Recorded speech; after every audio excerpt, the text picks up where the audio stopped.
kita panggil untuk Anda ada Mbak Sumi Seblok Wok. Sumi suka teki piye lah. Iya mbak. Kalau ndok kejarene arek Sumi suka teki. Maksudnya? Ayo jenengmu digenti. Suka teki. Ya ndak diaturi apa Cahayu mangga? Diaturi ditinggal rabi ya mbak. Ditinggal rabi. Ya.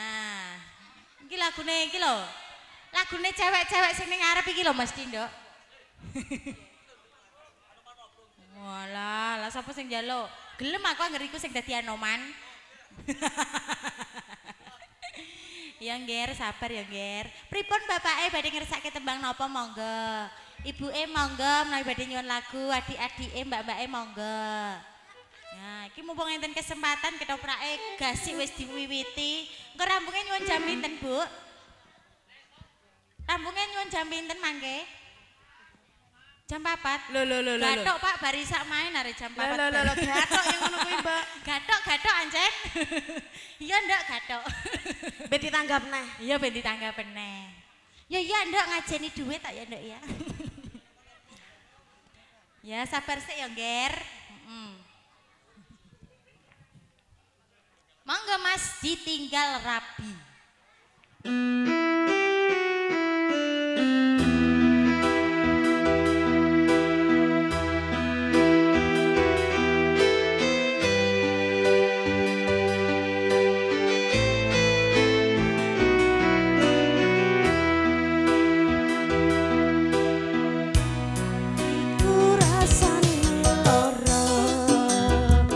Nyawang kowe rapi karo wong liya.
rabi ora cilik kok malah guwedi.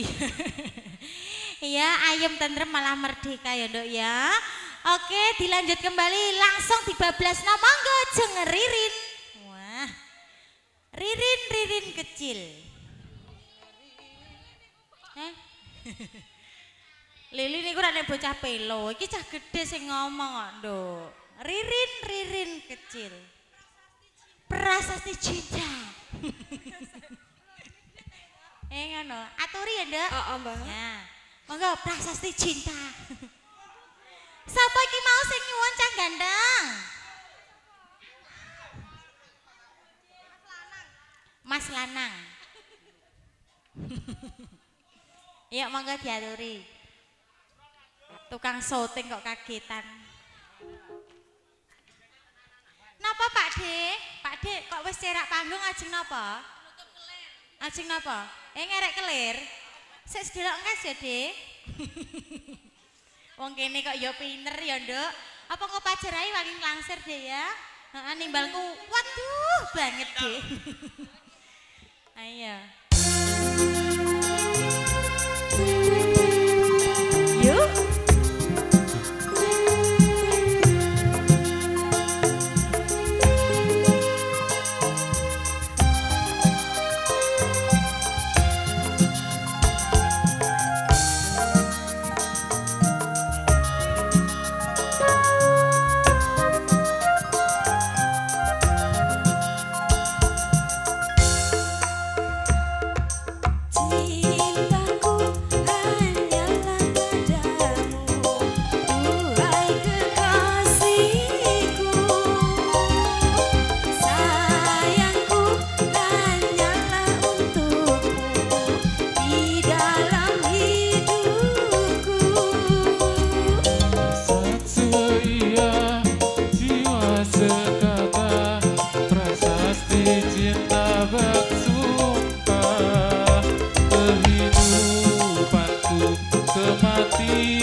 Takkan pernah mati, akan selalu hidup abadi.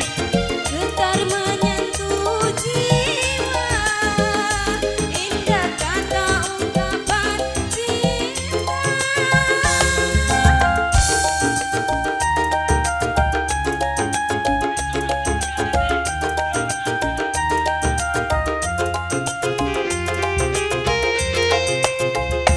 Walau harus nyawa melayang,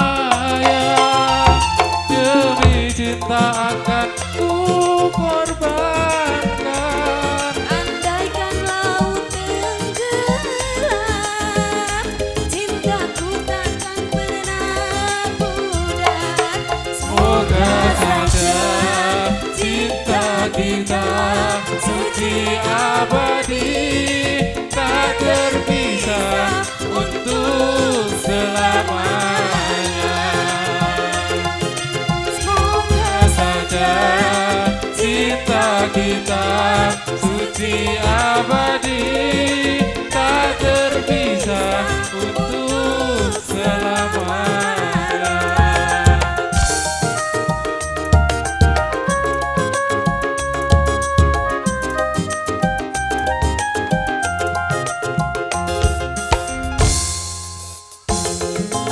Cintaku hanyalah padamu, duhai kekasihku.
cinta kita suci abadi tak terpisah untuk selamanya.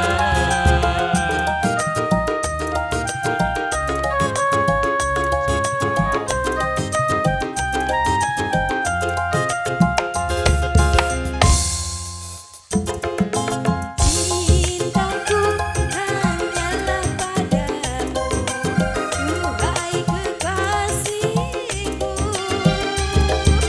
Sayangku hanyalah untukmu di dalam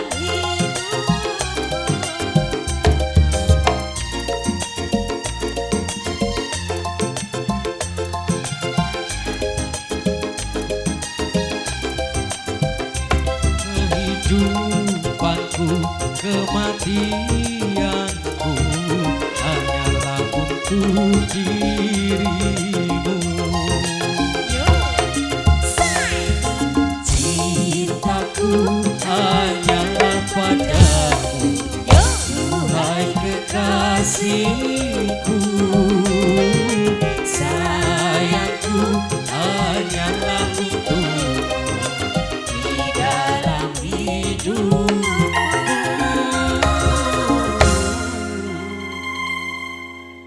Nah, rene nduk. Kepiye Cahayu? Ngapurane ya Le kesusu anggonku teko. Ora kesusu. Timbang kesikon le pesek. Ora ngono mangane joget to.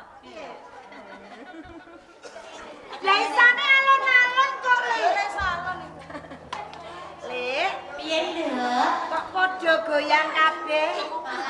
Apa mau kumbane wis rampung? Wah, nek bab kumbahan ya wis rampung kabeh nduk. Nah, jaman saiki ra tau ngumbahi ya.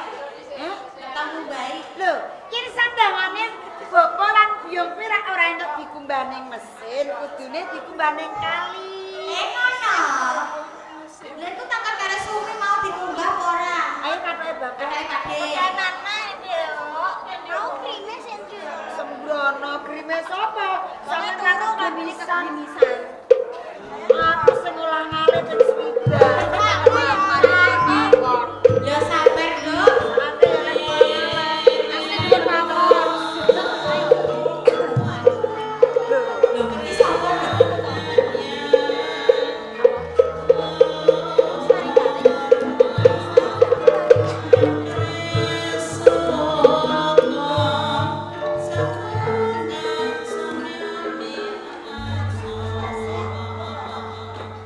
Isana. Jenengan kok lewat mriki? Pancen niat mrene. Iki sendang kanggo adus bocah wedok-wedok. Rayune urung apa-apa ya, Lek ya. Jujune gak sida adus ki mawon. Delok coplok kaplak. Jenengan nek badhe ngersake adus teng sendang, teng sisih mriko lho. Aku butuh atus ning kene. Ah, nggih mawon, nek bareng kang wedok mungkin saru. Ya wis saiki ora satus. Lah terus pripun? Aku pengen rebukan karo bocah. Oh niki. Bocah omong, Nduk. Nun sewu. Tanyun pangapunten saderengipun. Kok sawu ing sendang? Piye? Le. Aku dipirsani disawang nganti klandeng ngono. Nuwun, Nduk, mergo kowe iki ayu. Ngopo to kok bingung? Nggih bingung. Ora jenengmu sapa? Kula pun Ken Dedes. Ken. Iji. Diwanu. Iji. Aku sing jenenge atumu tunggul ametung sing wasane ning Tomapak. Sang aku tunggul ametung.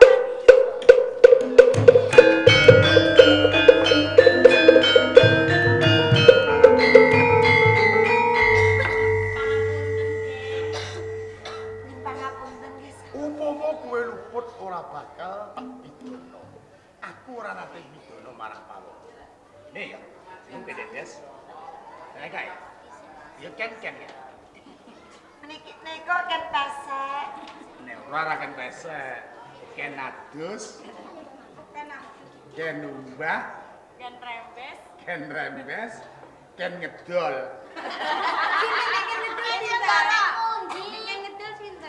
Ini ken dedes lan kowe ken-ken kabeh. Iki aku ana rembug dimen mengko ngomong ken dedes ora isin. Kowe sumikira sawetara wae. Nggih, menawi ngaten kula tak wangsul. Iki paling pojukan niku. Ken ngalih. Ora.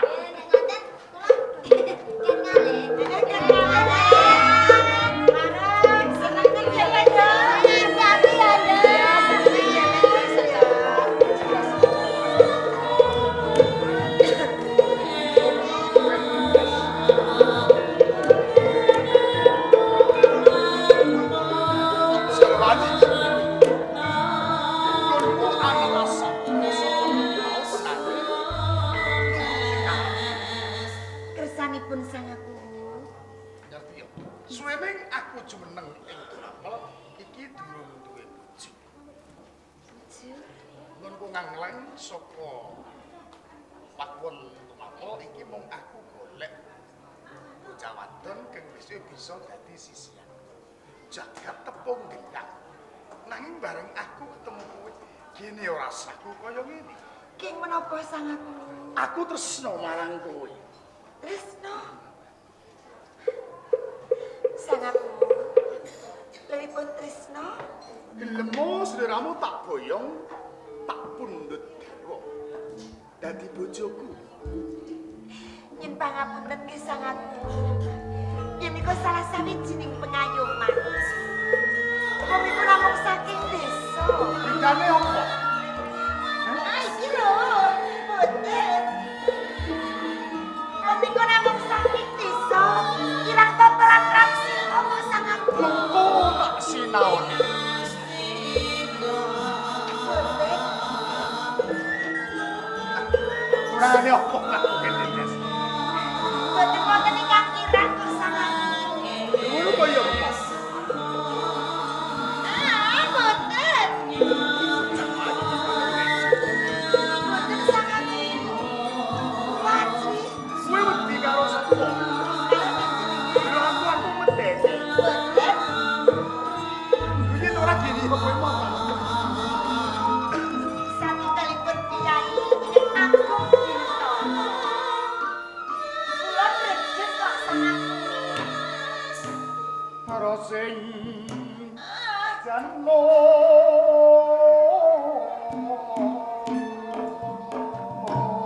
Boten sangaku iki lho. Boten. Kula boten saku sangaku. Mewah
Sampun to sangaku. Ampun dipun ajaken kerja penyanyi. Matur jam bebas roro nimas sekar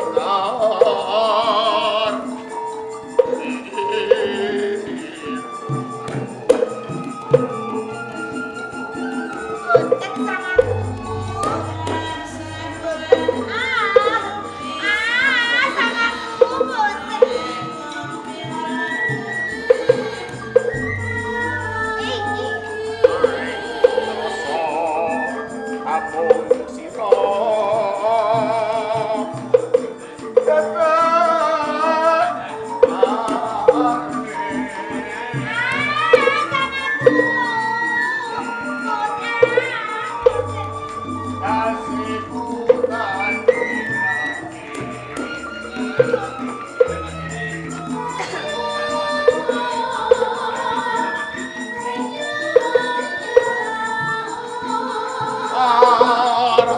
panggil laras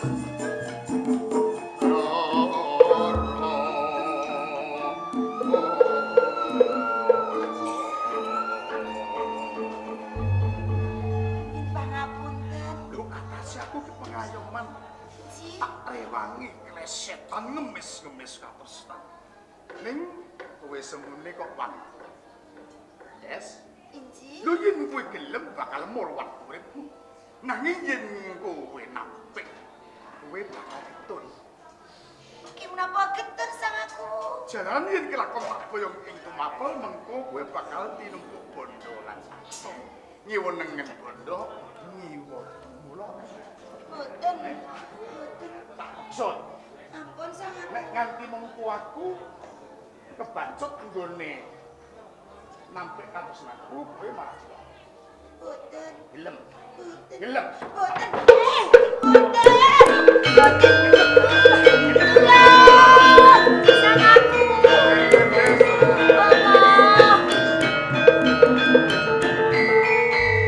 Ya sampean niku pripun anak kula kok mangan jeneng-jeneng kaya ngoten. Niki pripun niki? Kula ta? Nggih, kula Mpu Purwa. Nggih, iki pernah napa niku yoga kula. Niku anake kula niku. menawi ngaten tiwas ngleresan kula tresna dhateng Dendek Apa? Nggih. Nggih saderengipun matur nuwun menawi anak kula disenengi kalih Priyagung Luhur. Ning nggih nuwun sewu. Lah kan dados niku purun apa mboten? Boten, Bapak. Lan saya panjenengan solke niku anake kula mesake. niki pun kelet pancen kan dedes boten Kelat kaya dilir mawon. niku derek mangke suwe-suwe mesti gelem lho kang menika apa monggo wonten kasmi penggalih adike dedes kula boyo penting tumapel Ngaten nggih. Rene anak kula niku mboten gelem nggih mangculke. Lah sampean niku Priyagung Luhur. Niki pun Sing kudune niku rak ngayomi marang kabeh kawula. kebo ijo kebo abang kuwi tantra lan kuwi kudu semono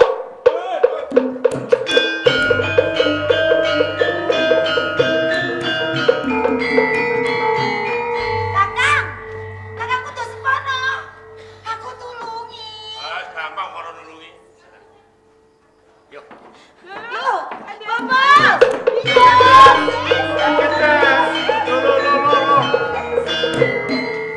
Anak kula kok ndur digelandang niku pripun kok kaya boten ngaten niku aja semangat. Anakmu bakal urip mulya kelawan sak aku turu amat. Kowe becik kowe manut to. Lah mulya niku rek seneng lah mboten seneng ngoten. Ora seneng ora gampang. Mboten Sing iso. aku kededes gelem tiba yang langsung lan. Wis sak karo bae. Ulungke anakmu. Lah kula kok manut wong anak kula mboten Opo sitane?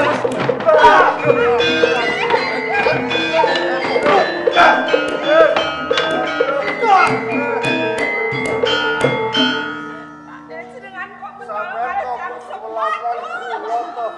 Sampeyan. Tok bali layo apa ora anakmu?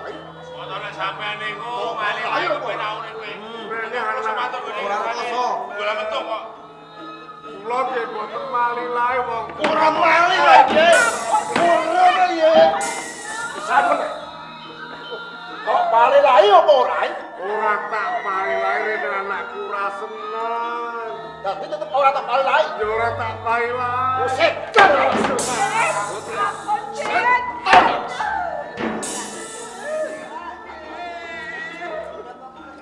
Pungkasan. Kok mali lae apa ora? Kowe bakal dipenak uripmu. Ora apa-apa.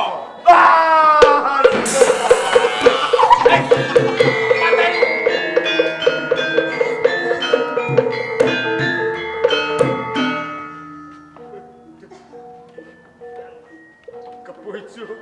Oh. Iya. Kowe wis mentolo lanakku.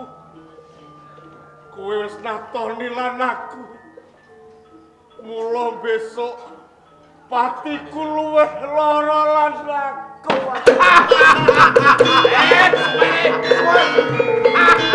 Ora percaya.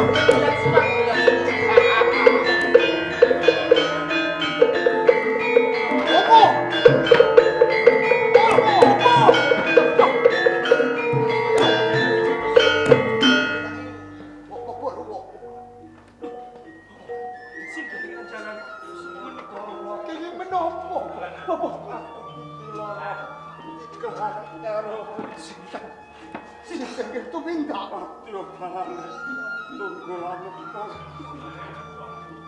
Kanyaran kebucu. Kebucu? Iya. Nang aku ora kuwowo. Aku ora kuwowo ngampah. Betule pun sadane apa? Kulo sadane apa? Aku ora kuwowo. Apa?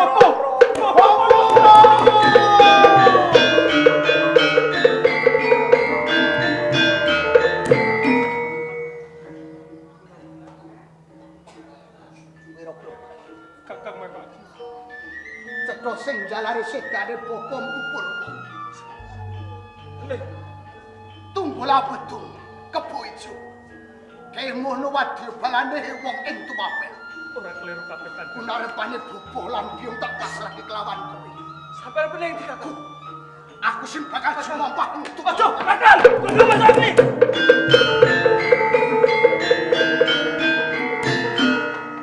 Kula rukti panjenengan boboh. Kula rukti.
Sing jalari ora liya wong tuwapel. Tunggul metu. Kebo ijo. Kapura katresnanku. Ken dedes yo digawa ning tuwapel. Kuwi ora ana gunane aku urip. Gusti Kang Karya jagat. Kenging menapa lampahan urip kula kados ngaten Gusti. Iyo. Kae ngono ana wit sing gedhe. Mbok menawa kanthi dalan sing aku tak bentuske wit sing gedhe. Bisa mungkasi barang uripku. Iya.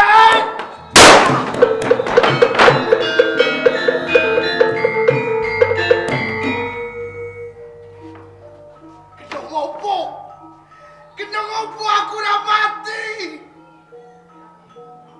Sirahku racun sawalang-walang. Ora ana gunane aku urip jane. Mati ya.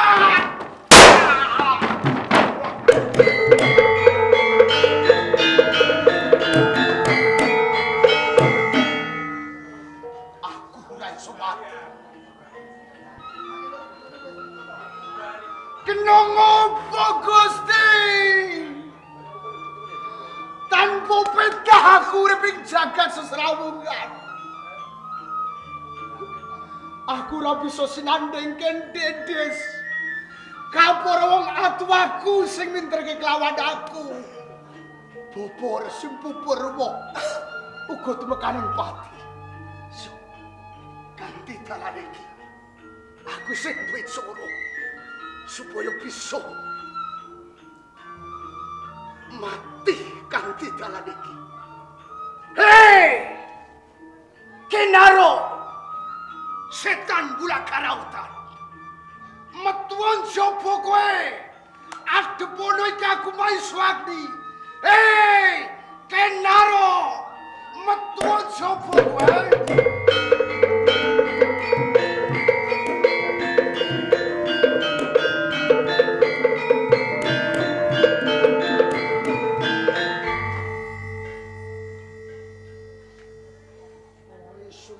Sumbar. Kelawan aku Kenaro. Pancen kita semojo. Aku golek kowe Kenaro. Maiswagni. Iya. Aku ngerti lelakonmu. Kowe golek aku. Mung sadermo kowe kepengin mati. Tenane kowe ora duwe perkara karo aku. Aku ngerti lelakonmu. Kowe kelangan katresnan. Kowe kepengin mati nganti mbok jentos kene wit same gedhe. Kowe golek jalaran. Golek ikan narok setan bulak karautan. Cukup. Kenaro. Ora usah kowe ndedawa tempo. Yen pancen kowe ngerti lelakon ning uripku. Iya. Kabeh tak dodo lan tak tempuh. Mbok menawa kanthi dalan aku ketemu kelawan kowe. Panggadangku. Lebur utawa luhur. Yen lebur pancen kuwi sing tak kadang. Yen luhur mbok menawa kanthi dalanku bakal urip. Pancen kowe golek dalane mati nantang Kenaro bulak karautan tak turuti. Yang kepengin kowe ora urip ing ngalangi bebrayan. Yo, hei Kenaro. Aku wis krungu kondange setang bulak karautan. Ojo jog-jog lan ojo jajal-jajal. Yen to kowe bisa ngias kelawan wong liya, nanging sing kok adepi aku, Maiswagni. Yen pancen kowe bosen urip, maju Maiswagni. Lakon pecah sirga.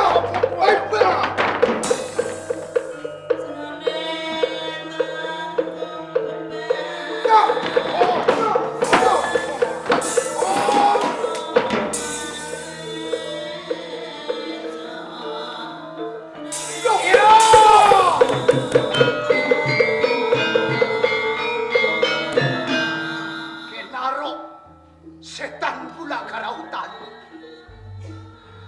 Kena ngopo kowe ora mungkasi barang uripku?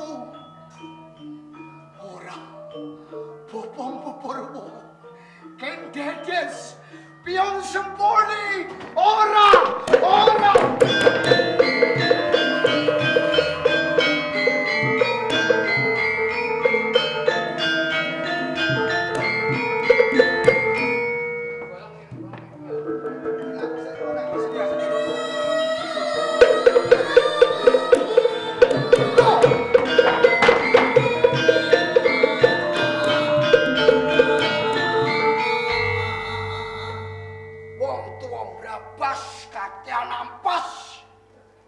Melu-melu pekarane wong liya.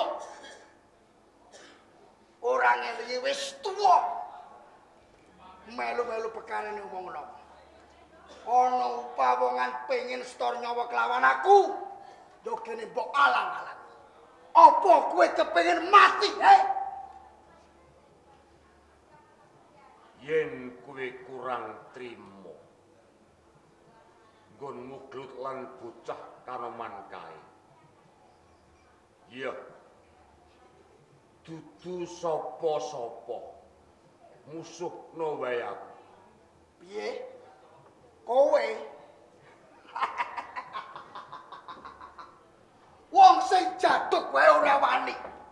Karo Kenaro. Setan bulak karautan.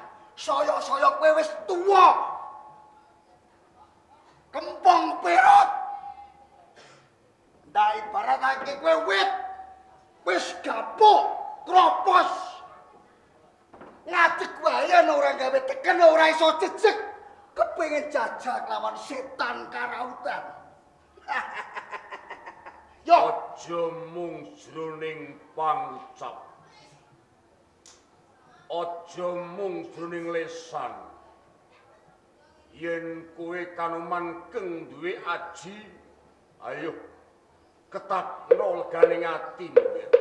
Latno dadamu.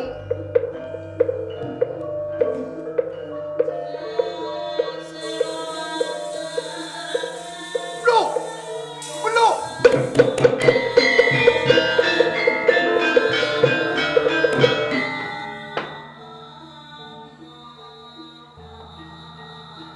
Arep tak tamani aji. Krasa ulak mripatku. Paring aku nyawang mripatmu. Ngetokke cahya. Saya ora kuat aku. Saya ora kuat. Sopo? Tenane kuwi sapa, Gusti Kenaro? Yo aku Kenaro. Setan bulak karautan jago. Aku Kenaro. Kowe aja gampang-gampang yen kowe ngucap Kenaro. Coba aku ndeleng tanganmu keng sistengen.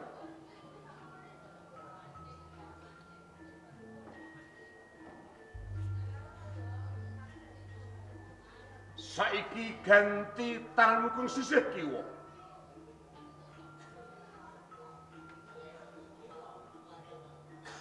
Yen ngono aku percaya. Kowe Kenaro.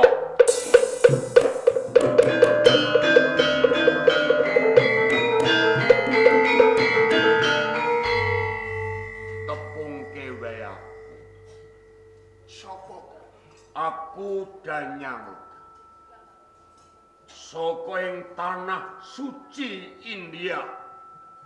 Ya ana ing pertapan Padepokan Lemah Putih. Panjenengan menika beluk.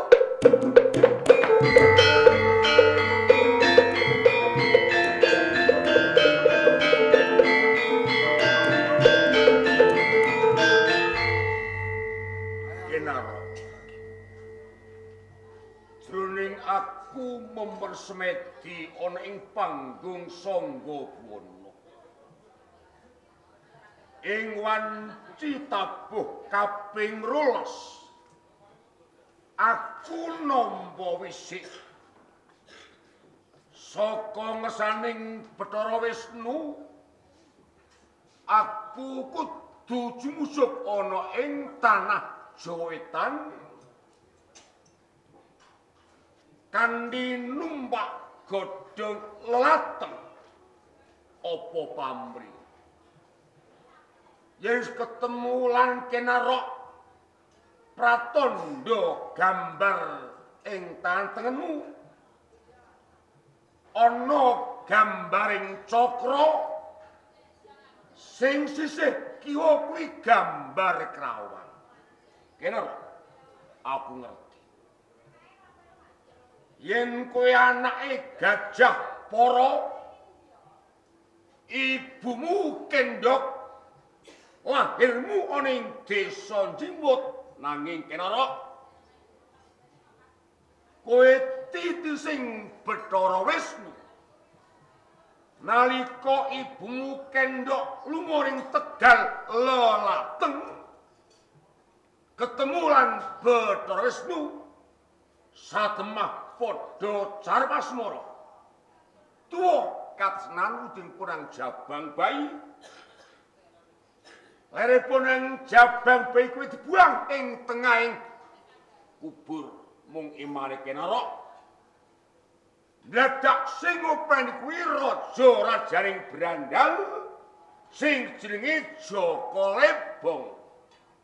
Sapa Jaka Lebong kae? Lebong kae wong keng peraning Brahmacara.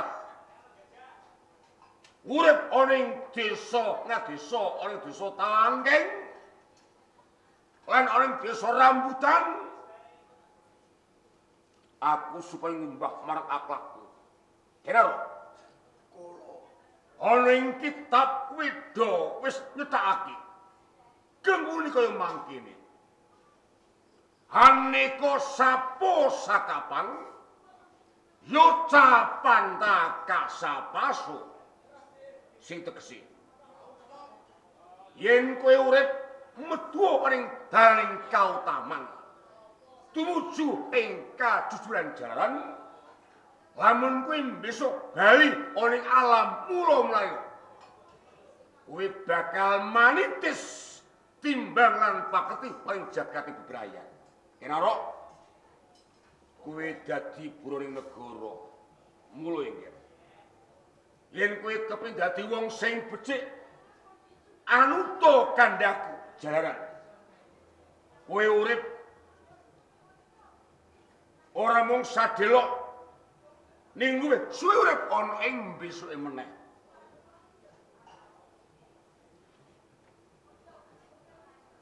Samenika kula manut kalih jenengan. Menapa pititah panjenengan, menapa dawuh jenengan. Nggih. Kula estokaken kula mboten badhe maling ngrampok malih. Kula sak menika mituhu dhateng panjenengan, kula purun panjenengan angkat dados murid. Syukur. Yen kowe wis mertobat, kenaro Kula melu aku nyang desa Panggur kenaro.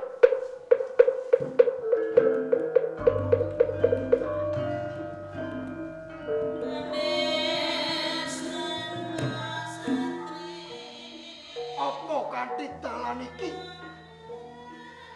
wis bisa leren pun kutu minta. Yo, apa resi dayang Lokawi? Kula nderek panjenengan.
Jeneng kula Kenaro. Kenaro? Nggih, Lah karepmu ki apa Kenaro? kula kaparentah dening Bapak Resi Dayang Lokawi. Apa? Nggih. Samenika kula dados muridipun. Dadi murite Bapak. Nggih. Lah kok aku ora percaya lho ya. Murite Bapak kok kaya ngono. Pripate bae. Yen nyawang wong aduh kok medeni. Lah iki menungso apa to iki? Pancene kula riyen iku bajingan. Aduh. Penggawean kula niku pancen riyen mateni wong. Jarah rayah bandaning liyan. Ning sakniki kula pun mertobat. Kula sak menika sampun pasrah kalih Bapak Dayang Lokawi. Kula kepengin dipun bilasi jiwa kula. Kersane kula mboten dadi bajingan. Sedulur Kenaro. Dadi tenan. Saiki wis tobat. Ah, Wis, yen pancen wis tobat, pripate iku lho pripate, aja kaya ngono yen nyawang. Medeni wong. kula niki nggih ngeten iki mripate. Hah? Pripate pancen ngono? Pancen monggal jebule. Ya wis yen ngono, yen pancen kekarepane Bapak kaya ngono bakal mbilasi jiwa ragamu, ya mesti wae bakal tak tampa. Wah, ning mongko Bapak ya durung ana kontur. Nganti saiki ya durung ana bali. Tepungke ya sedulur Kenaro. Aku Ken Uma. Aja cedhak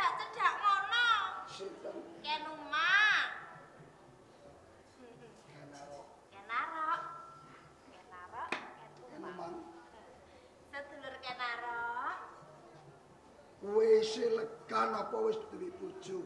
Ah, katone piye? Aku kuwi ya sedulur kenarok. Aku isih perawan. Dadi isih perawan. Heeh.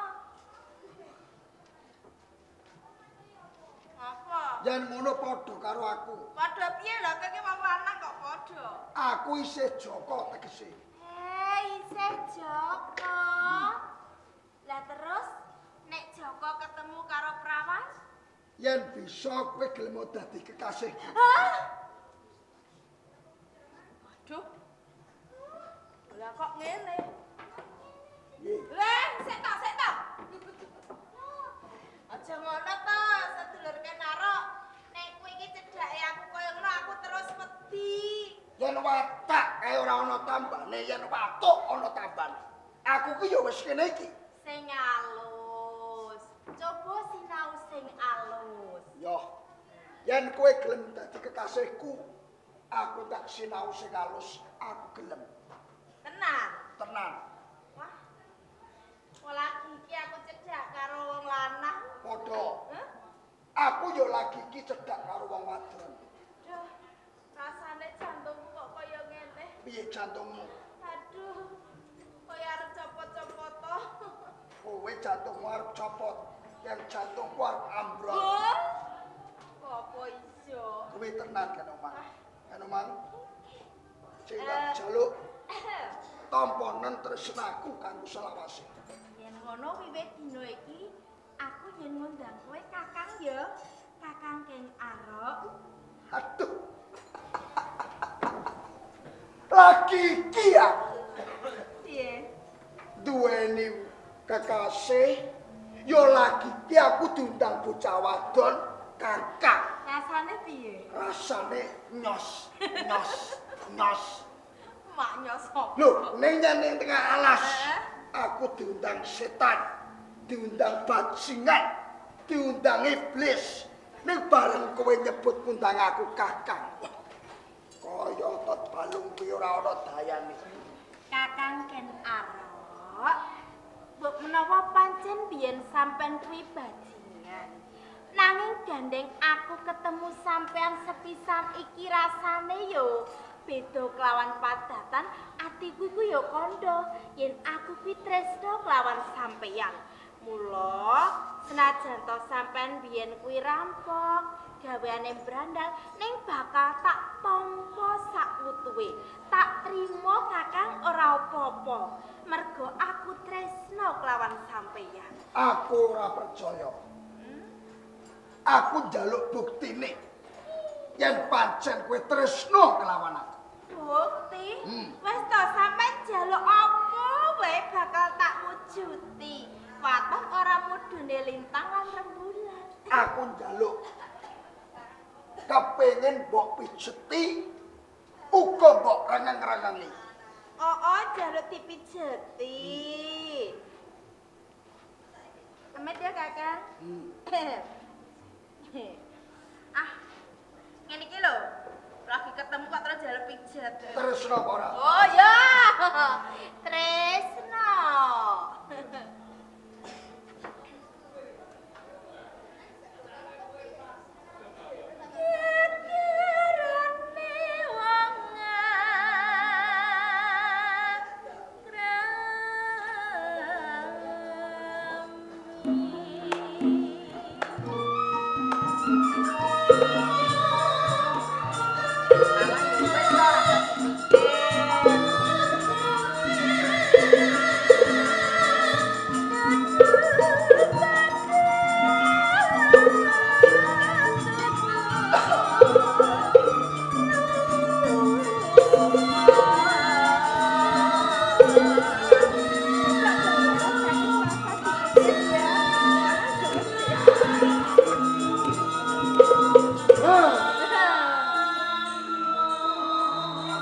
Coba yen sampean piye ngimbangi katresnanku.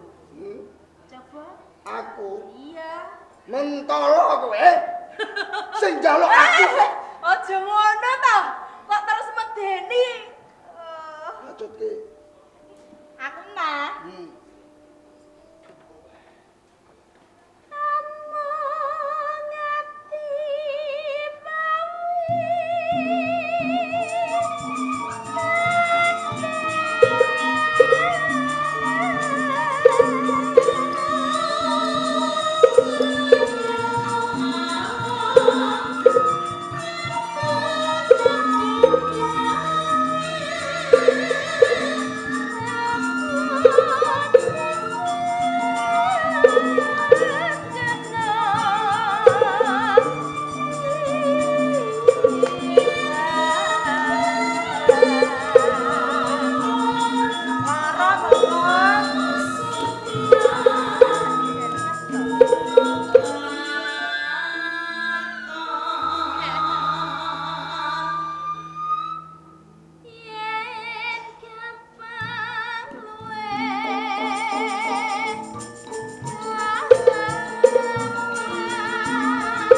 Tuh. Bapak